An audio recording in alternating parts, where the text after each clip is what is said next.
Mediju pratība ir zināšanu un prasmju kopums, kas nepieciešams darbam ar informācijas avotiem.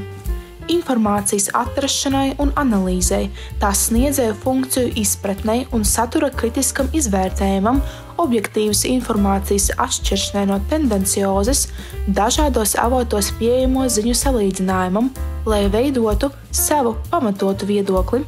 Mediju pratība ietver arī prasmi praktiski lietot medijus. Sociālajos medijos publicētie un pārsūtītie vēstījumi pirms Brexit Lielbritānijā, ASV prezidenta vēlēšanu kampaņa, Krievijas izplatītā dezinformācija ir spilgtas starptautiskas norises, kas parāda, cik svarīgi ir justies droši nevienu uz ielas, bet arī informatīvajā telpā.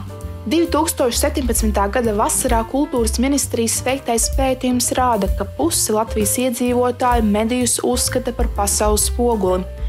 Ja kāda informācija ir publicēta vai pārraidīta medijos, tātad te var uzticēties. Lai gan aptaujas rezultāti liecina par augstu uzticēšanos medijiem, tomēr tas arī signalizē, ka pusē Latvijas iedzīvotāji ir nekritiski informācijas patērēšanas ieradumi. Esiet apzinīgi un uzmanīgi. Skatīties tikai no vienas perspektīvas nav mediju pratība. Tikai mediju veidošana nav mediju pratība.